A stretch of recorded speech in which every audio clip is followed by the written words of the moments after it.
By the end of the game, perhaps you're running a guild. You have a fleet of vehicles, ornithopters flying in formation, sandbikes cruising across the desert beneath them, tanks kicking up a cloud of dust as you drive to a spice blow in the distance in order to harvest with your guild. And you see in the distance another guild coming towards you, and just as you clash, you hear the rumble of a sandworm coming.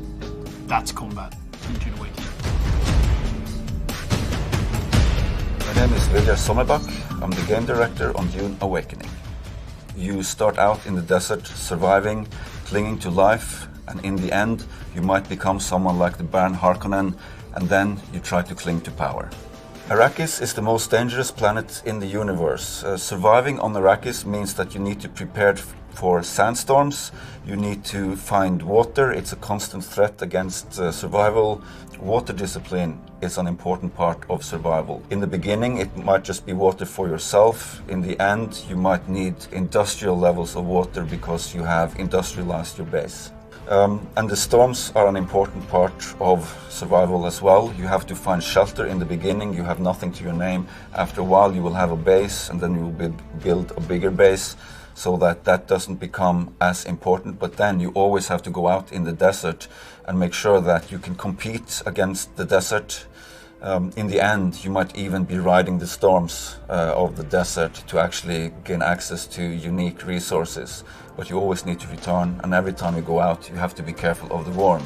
Because if you get caught by the worm, there will be nothing left of you, and you will leave nothing behind.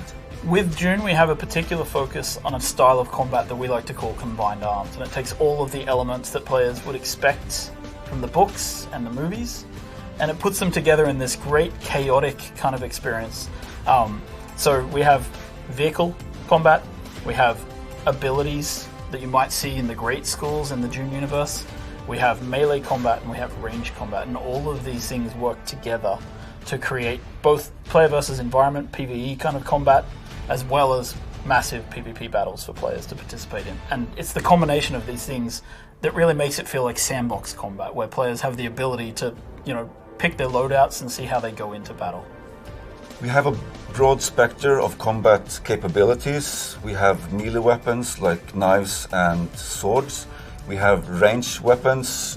Then we have ground vehicles and air vehicles. They all come with configurable capabilities like las guns, rockets, miniguns, things like that. You will be fighting on foot, you'll be driving vehicles, you'll be flying in ornithopter, and it all comes together there. The more coordinated you are, the better it is. The better prepared you are, the better it will be. If you're playing with someone for the first time or you didn't prepare properly, it will be chaotic. But if you prepare, if you coordinate, then you will perform with lethal efficiency. So, the world of Arrakis is full of political intrigue, and we have this fantastic concept from the stories called Canley. And Canley is basically the rules of engagement. It's this thing called the Great Convention that defines areas of the world where players are allowed to interact in different ways. So in DUNE Awakening, players will have different areas of the world that are enabled for example, full player versus player combat, and areas that are safer and that are patrolled by Sardaukar troops and kept safe. And so players really have this sort of free opportunity within the sandbox to find the locations where they can fight with each other, or to stay in the locations where they're safer. Right, and that's up to the player and how they want to approach the game. In DUNE Awakening, we've got many different types of weapons from across the universe, drawing upon the books and the movies. We have las guns, mauler pistols, we have scatter guns, pellet guns. In addition, we have all of the sort of melee weapons you'd expect to see, cryst knives and kinjals and short swords and rapiers. And in addition to that, of course, we also have abilities that players can learn through the great schools of the universe, such as Mentat abilities or Bene Gesserit skills. You can fight other players wearing Holtzman shields. There's a system involved where people will want to get close because the slow blade penetrates. And so you want to use melee to get through a shield in a duel like that. And of course, if people don't have shields, because shields draw the sandworm, you want to make sure that you use ranged weapons. So there's a real interplay between systems, between the way that shields interact with both the world and the environment with sandworms, and also how they interact in close personal combat. Anytime that you step onto the sands of Arrakis, you risk drawing the worm. You can multiply that by driving vehicles, on the surface. You can multiply that by using shields or suspensor belts. Holtzman technology will draw the blood.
Expression and customization, which of course we have armor sets and clothing and a robust character creation.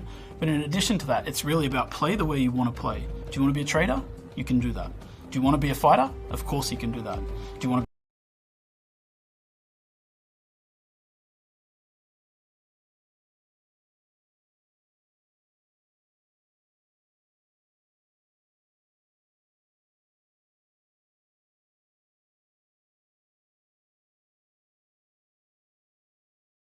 Anarchy Online was a huge undertaking for Funcom at the time. We didn't always know what we were doing, but we were learning on the job to a large extent. As Funcom now has a long track record of MMOs, we know we're not new when it comes of challenges relating to server technology, to relating to player population balancing, with relating to the RPG aspects of it. So everything that went into the earlier MMOs that we did comes into play here. We are taking it a lot further though, because we're not a traditional MMO in the sense that there's combat in our game is much more second to second and intense than you would find in an MMO, for instance. It's much based on the second to second experience, how melee, how ranged, how gadgets and abilities, how ground vehicles, how air vehicles, how it comes together in the ultimate challenge that is getting spice. In DUNE Awakening, PvP is about large-scale competition and small-scale competition. Players in guilds competing for spice resources in the world. And PvP can be done on many levels between players, right? It doesn't necessarily mean players killing players. It can also be players out intriguing other players, finding ways to give them false information, tricking them into going to the wrong area to look for a spice block, or perhaps like misleading them into looking in an enemy base for the wrong thing, right? In our game, spice is obviously a very important mechanic, as it is in Frank Herbert's stories. As players consume spice, they unlock the ability to level up skills in the game.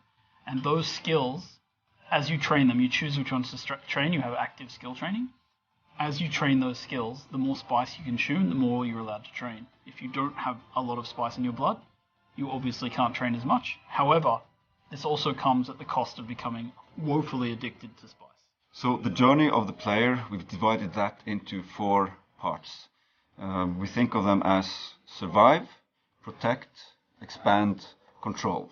The survive part means that you're up against the planet itself and you're clinging on to life.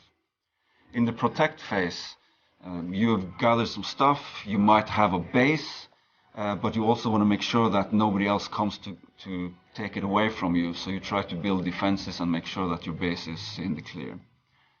Then, in the expand phase, you lift your gaze and you look around and you see that others have stuff as well, and you might want to take their stuff. Then, in the control phase, you may find yourself being a part of a guild or even the leader of a guild. Then, the goal is to control the flow of spice on Arrakis. However, you're never safe.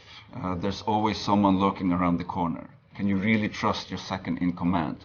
So the goal of the control phase is that you are clinging to control. In DUNE Awakening, we have a wide array of combat capabilities. Infantry consists of melee with knives, swords. You have ranged weaponry, gas-powered, las guns.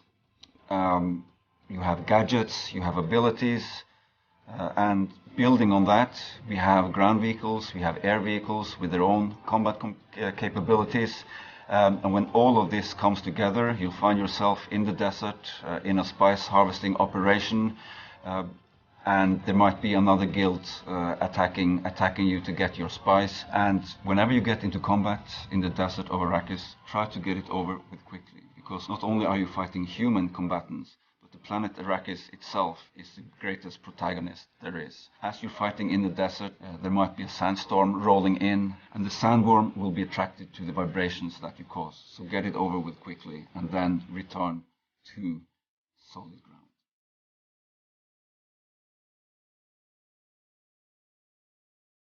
It is a game where players are invited to explore the world of DUNE. They involve themselves in politics, they involve themselves in intrigue, they involve themselves in combat, they have to survive on the most dangerous planet in the universe.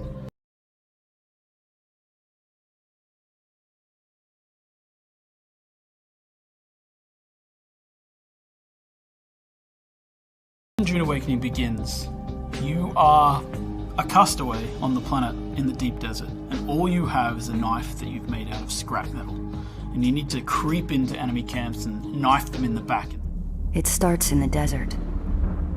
You cling to life. You find others, friends. You wander the dry, dirty streets of civilization. In the ancient halls of the testing stations, you find answers. You seek the secrets of the ever-shifting sands.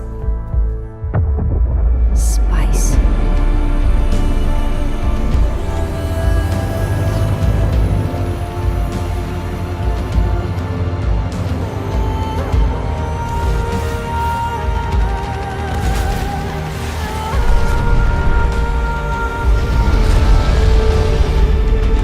You do all of these things in my dream, Sleeper.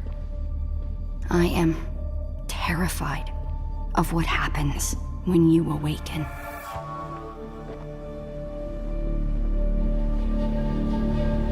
Fear is the mind killer.